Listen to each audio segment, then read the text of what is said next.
Welcome back. Today we tackle a fundamental telecommunications cost problem. Here is the setup. There are about 2 billion telephone subscribers in the world. Each subscriber is connected to the local telephone exchange with twisted pair copper cable. The average distance from subscriber to exchange is 4 kilometers. The cost of the twisted pair cable is 0.5 YTL per meter. We have two questions. Part A, find the total value in YTL of the twisted pair infrastructure. Part B, based on this number, comment on the feasibility of fiber optics versus DSL technologies for the local loop. Before we crunch numbers, let us understand what we are counting. The local loop is the last segment of the telephone network.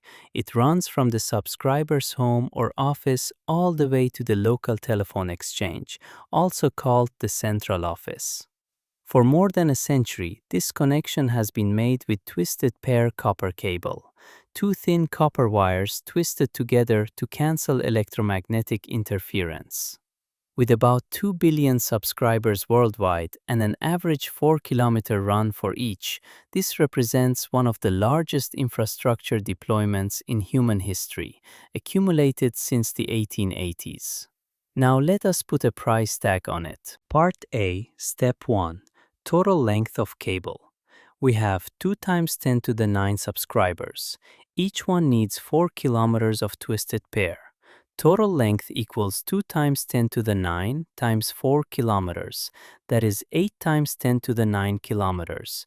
To grasp the scale, Earth's circumference is about 40,000 kilometers, so this much cable could wrap around the planet 200,000 times.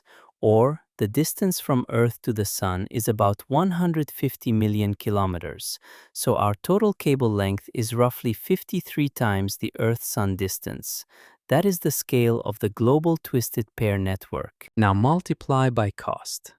We need the length in meters, not kilometers.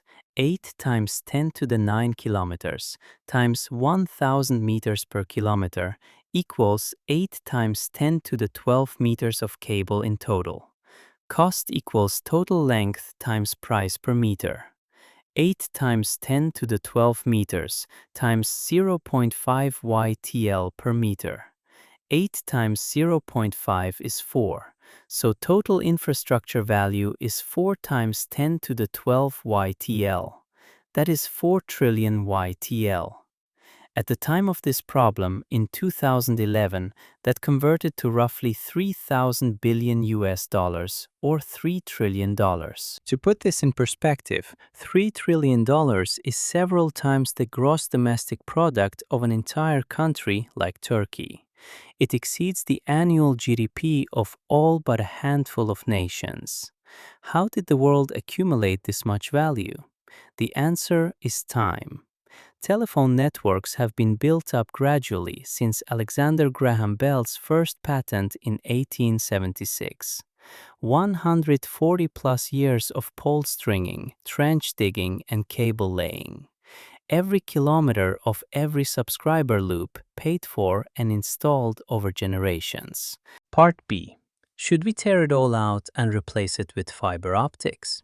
Fiber would give every home a multi-gigabit connection, but the cost would be similar, trillions of dollars to redeploy the entire local loop.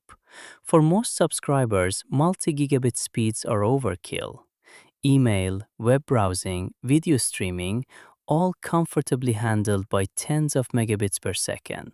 So instead of replacement, the smart solution is reuse. DSL or digital subscriber line technologies keep the existing twisted pair in place and only upgrade the endpoints. A DSLAM at the central office and a small modem at the subscriber. The same copper that carries voice can simultaneously carry tens of megabits of data. VDSL, the most aggressive variant, pushes up to 52 megabits per second over the same 4-kilometer copper that already exists. The big picture. Option 1.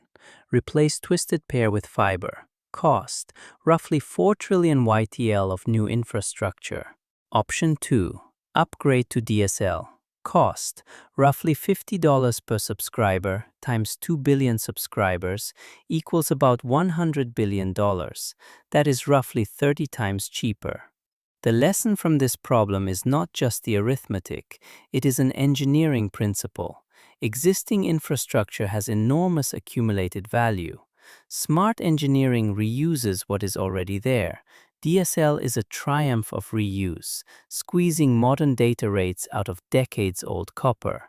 That is why DSL still serves billions of homes today, even in the age of fiber. Good luck on your midterm.